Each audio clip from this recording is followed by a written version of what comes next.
In the last episode, we saw that Cniva appeared in 250, while Decius took the troops from the Danube borders to seize power in Rome and restore traditional Roman morals and customs in an effort to counteract the corrupting Christian influence. We also saw that during their business trip, the Goths might have been able to pillage Nicopolis at Istrum, defeated Decius and his army at Beroe, laid siege on Philippopolis, tricked the Thracian governor Priscus into letting him and his men into the city to then turn around and betray them, slaughtering Priscus and his troops, seizing Philippopolis for him and his men, and using it as a base to pillage Thrace during the winter months.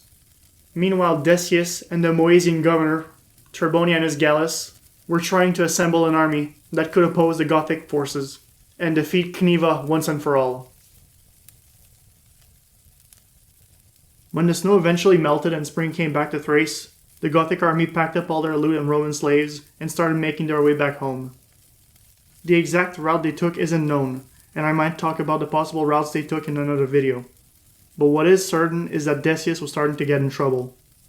Soldiers don't like following a weak or incompetent leader, and have a tendency of naming a new emperor if they see the current one as being incapable of leading the armies to victory, or as being incapable of defending the empire. Decius had already been defeated the previous year by a barbarian army, and 2 usurpers had already tried to replace him since last fall. Decius absolutely needed to crush Cniva and his Goths once and for all, and free the Roman captives if he wanted to not only keep his title, but also his head. While Cniva and his Goths were heading home, we seem to have 2 different accounts of what Decius did. Udo Hartman says Decius waited for the Gothic army along the Danubian border, while Lily Grozdanova claims that Decius instead went after them.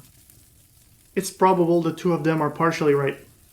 That Decius waited for them along the Danube, and that once the Goths returned to the area, the Romans started pursuing them. What is certain is that the 2 groups finally met in June 251, around the city of Abritus, in northeast Moesia. Ilkka Syvänne relates that before the actual battle started, Decius ordered his cavalry to harass the Gothic army, and Decius' son was among them. He is said to have been killed by an enemy projectile while harassing the Gothic troops. They say that after hearing the news of his son's death, Decius remained stoic, and told his men, "Let no one mourn, because the death of one soldier is not a great loss to the Republic."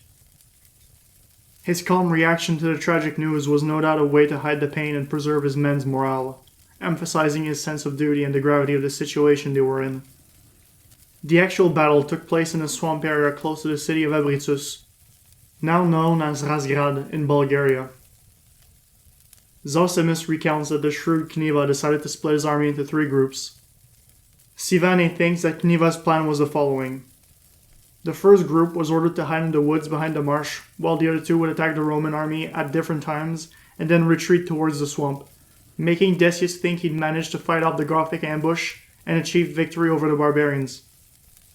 He would then be enticed to hunt down the Gothic warriors into the swamp, which would lead him and his men into the real ambush.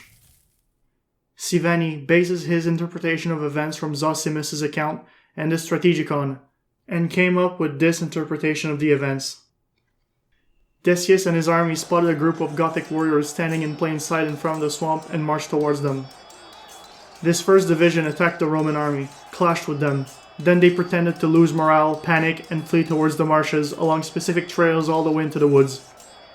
It's at that point that the second group, the false ambush, appears and quickly rushes one of the Roman army's flanks. Once again, the false ambush pretends to lose morale and flee the battlefield. Now it's at this point that the third division, the bait, appeared out of the woods behind the marshes. After seeing the pathetic attempt at an ambush, fleeing before their might, Decius must have thought that he'd achieve victory. So he did what I usually do when I play Total War. Decius decided to order his men to charge what remained of the Gothic forces. Now many have speculated as to why Decius took his decision. Some historians like Syvänne believe it was out of anger for his son's death that Decius charged the Gothic remnants, while others like Burleigh and Cohen think he charged to emulate his legendary ancestors and out of devotion to the Roman gods. And there's finally Zosimus, who thought Decius wanted to eradicate the Gothic menace once and for all. Personally, I'd side with Syvänne's explanation with a little bit of Zosimus's. Yes, the gods were important to the Romans, but Decius had just lost his son and surely wanted to use his victory over the barbarians to quench his thirst for vengeance after losing a son and being humiliated at the Battle of Beroe. But whatever the reasons were that made Decius take the decisions he did, Zosimus recounts that Decius led his army into a charge to wipe out the last remaining Goths, unknowingly leading his army straight into the muddied soil of the swamp. And it was at this moment, when the Romans were stuck in the mud, that Cniva launched his real ambush. He ordered his men to fire at will and attack the Romans. The Romans were completely exposed, completely surrounded, and fell victim to the barbarians' projectiles.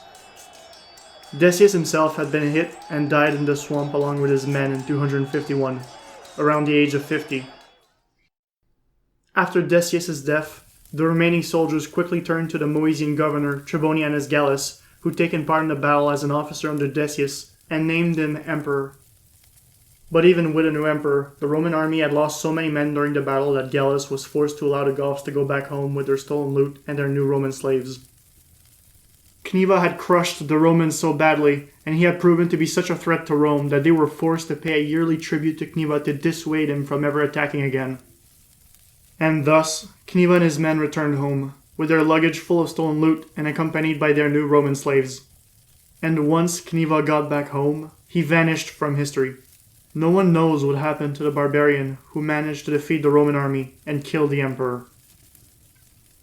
Decius' death created a shockwave in the Roman world. The myth of the invincible Roman army had just died with its emperor. He was the first Roman emperor to be killed by a foreign army. His defeat was even more humiliating for Rome because the Goths were considered to be uncivilized barbarians.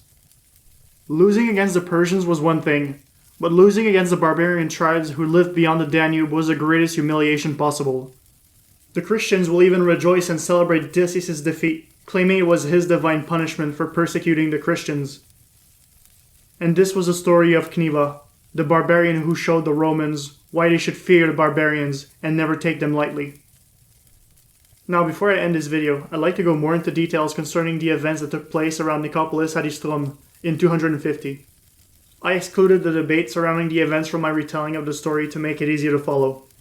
There seemed to be a controversy among contemporary historians as to what exactly happened, but I'm not knowledgeable enough on the subject to know who is right or who is wrong. So what I'll do is I'll give you guys 3 different theories and let you guys decide which one you personally prefer. So, remember when I said earlier that Cniva and his army pillaged Nicopolis at Istrum, right before crossing the Haemus mountain range and wiping out Decius' army at Beroe? Well, that's the version of events defended by Ilkka Syvänne and Udo Hartman. But other historians like Varbin Varbanov and Grozdanova seem to disagree with this version of the events. Varbanov instead claimed that Cniva and his men besieged Nicopolis at Istrum, but that Decius and his army managed to defeat and drive off the Gothic army. And Grozdanova also claims that Cniva was defeated at Nicopolis at Istrum by Decius. But since I don't speak Bulgarian, I couldn't read the rest of her book, so I don't know if she thinks that the Goths managed to pillage Nicopolis or not. And the third interpretation of the events is the one I brought up earlier by Johann Mervyn Hussey, who apparently states that Decius had managed to ambush Cniva's army before they even reached Nicopolis at Istrum.